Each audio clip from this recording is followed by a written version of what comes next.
Class. आज जिस topic के साथ हम हाजिर हैं इसका मकसद है comparison between the mean median mode. As we discuss in the last lecture, आपने देखा कि हमने मीन मीडियन मोड को जो है वो कंप्यूट करने की बात करी और इसके डिफरेंट एग्जांपल दी। लेकिन एक question that I told you that कि इनके कंपैरिजन के ऊपर हम एक सेपरेट लेक्चर करेंगे। So today we have to discuss that what is the comparison between median and mode. There is a class of the typing. This is a typing class. So and teacher is conducting the typing test. So the number of mistakes made by the students, if we have the data of the 6 student, तो हमने देखा कि उस class के 6 student में से पहले student ने जो मिस्टेक की वो नंबर मिस्टेक्स वर 5।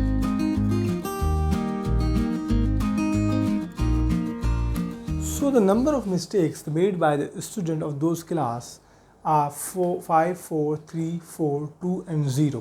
So हम इंटरेस्टेड हैं इन तीनों इस केस में कि हम उसका मीन भी निकालें, मीडियन भी निकालें और मोड भी निकालें और एक किसी कंक्लूजन पे पहुंचने की कोशिश करें। सो मीन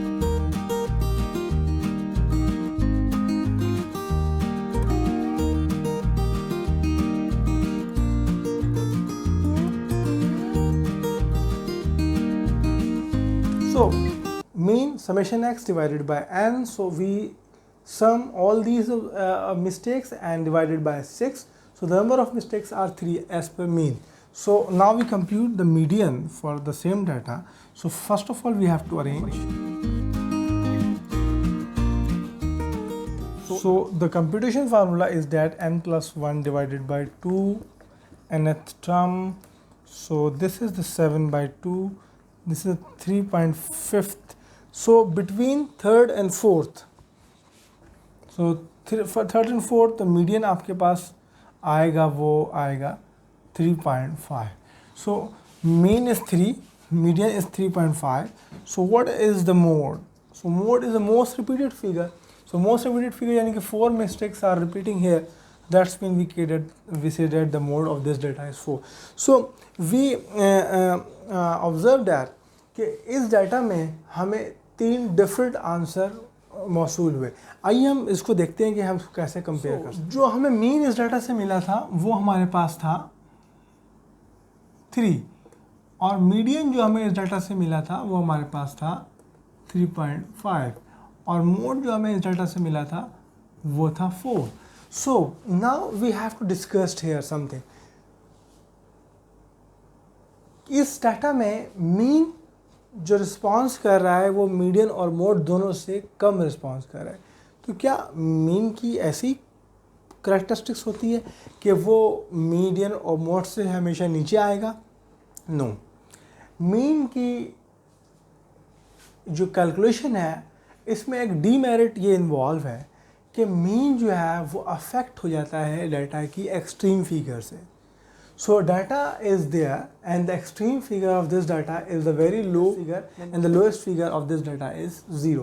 So अगर हम अंडरस्टैंड करते हैं कि अगर इस डाटा में ये मिस्टेक 0 ना होती और ये इस डाटा में सबसे हाई होती जैसे 9, तो ये अब इसको अगेन एक्सट्रीम वैल्यू से इफेक्ट होके अपने रिस्पॉन्स को बढ़ा देना चाहिए। तो अगर आप इसका टोटल नंबर ऑफ सम करते हैं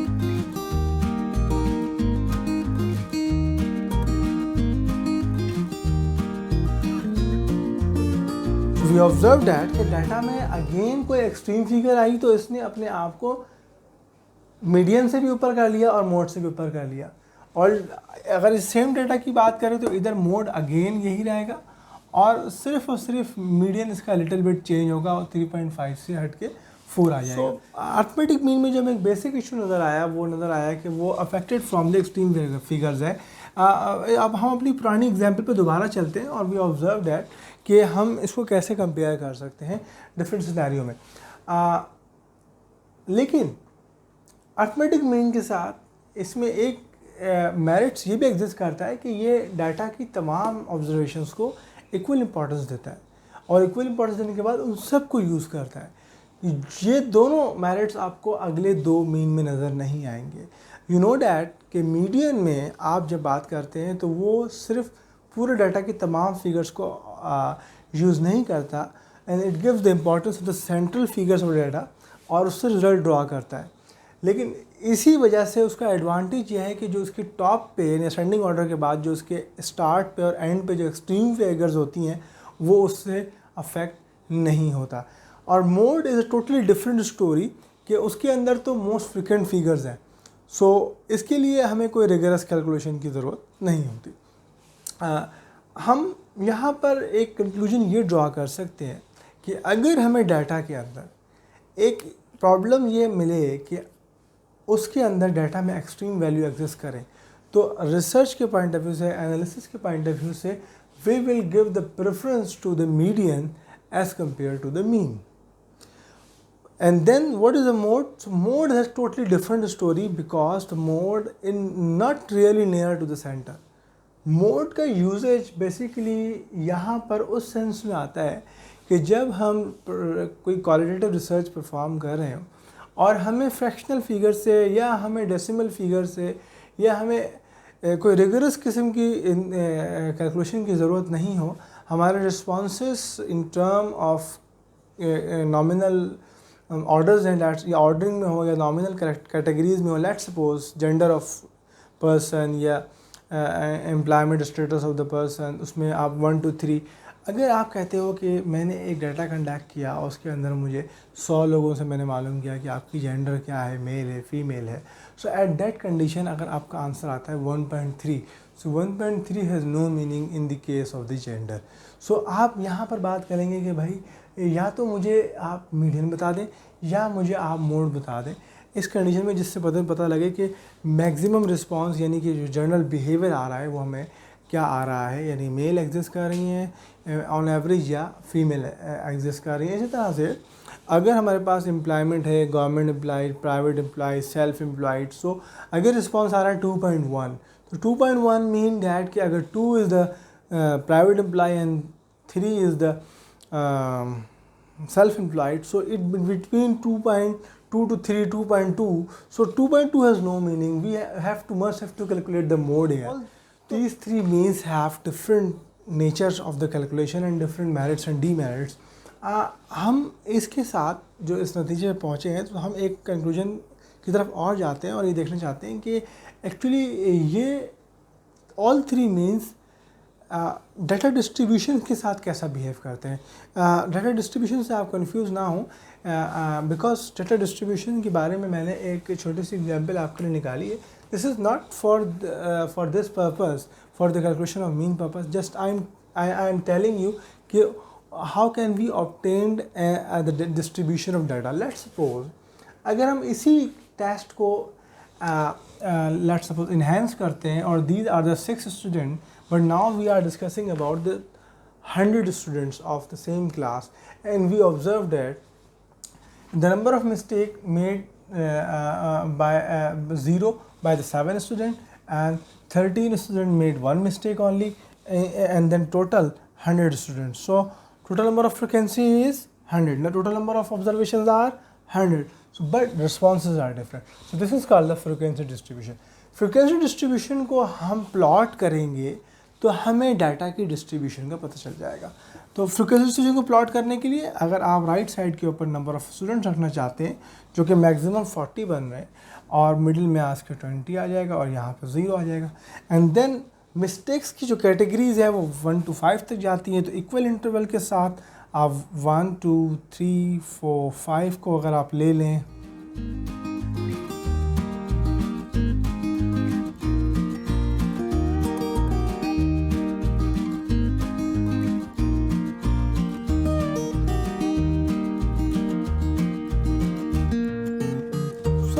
ऑब्जर्व दैट कि एक सिंपल 100 ऑब्जर्वेशन से आप कैसे एक frequency distribution of data observe कर सकते हैं। ये जो डाटा है, ये जो कर्व है, what is showing that basically this is the bell shaped curve, and ये हम बताएंगे कि इसकी कुछ करैक्टरिस्टिक्स है।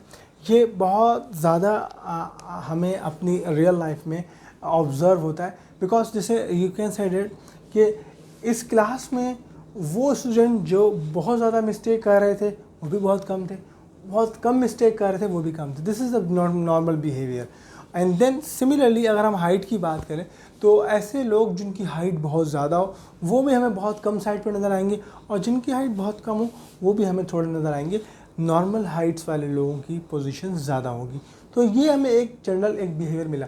इस कर्व से हमारे इन मीन्स का क्या ताल्लुक है, आइए हम देखते हैं।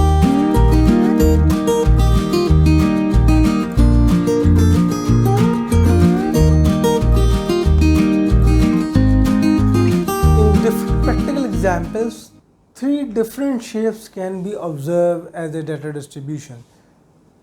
इस शेप को हम कहते हैं सिमेट्रिकल शेप, सिमेट्री,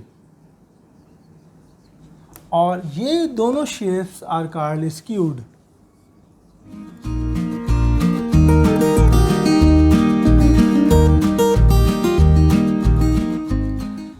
स्क्यूड दोनों शेप्ड हैं, लेकिन अगर जिसकी टेल राइट साइड पे हो इट बिकम्स राइट स्क्यूड, अगर टेल लेफ्ट साइड पे हो तो बिकम लेफ्ट स्क्यूड। इनसे हमारे मीन्स का बहुत गहरा ताल्लुक है। अगर आप रिसर्चर हैं और आप अपने डाटा को प्लॉट करते हैं और आप इनमें से कोई डिफरेंट शेप्स ले लेते हैं, मोस्ट प्रोबेबली यही शेप्स आती हैं, डाटा आपका नॉर्मल होता है या फिर आपका डाटा स्क्यूड शेप पे चला जाता है, और स्क्यूड पे भी according to nature of variable या तो वो लेफ्ट स्क्यूड बन जाता है या वो राइट स्क्यूड बन जाता है। लेकिन अगर आपके पास डाटा सिमेट्री आता है, so here the one an important result is that the central position of this data is this, and in this condition जो आपको मीन का रिस्पॉन्स होगा, मीडियन का रिस्पॉन्स होगा या मीन का मोड का रिस्पॉन्स होगा, वो तीनों ऑलमोस्ट एक होंगे। So researcher is almost indifferent to use all this mean, all this technique when we have this data, we have symmetrical data. लेकिन अगर आपके पास डिस्ट्रीब्यूशन में स्क्यूडनेस यानी स्क्यूनेस एग्जिस्ट करती है, तो उस कंडीशन में आपकी ये तीनों मीन डिफरेंट अंदाज में बिहेव करेंगे। तो जनरल थ्योरी क्या कहती है, जनरल बिहेवियर ये कहता है कि because of by the definition of the mode the most frequent value, तो मोस्ट फ्रिक्वेंट वैल्यू की फ्रिक्वेंसी सबसे ज़्यादा होगी, and then this will be the mode of this distribution. लेकिन मोड के बाद जो आपको मिलेगा वो मिलेगा मीडियन, और उसके बाद आपको मिलेगा mean. So always the data is readed from left to right, तो डिस्ट्रीब्यूशन में सबसे कम फिगर होगी मीन की, और उसके बाद फिगर होगी मीडियन की, देन मोड की फिगर होगी। लेकिन if we have the right skewed, so the mode exist here and then median here and mean here. So हमने इस लेक्चर में ये बात जानने की कोशिश करी कि ये we have the 3 different means, all are for the central tendency, but they have different merits and demerits. Which mean can be used for the quantitative data, which mean can be used for the qualitative data.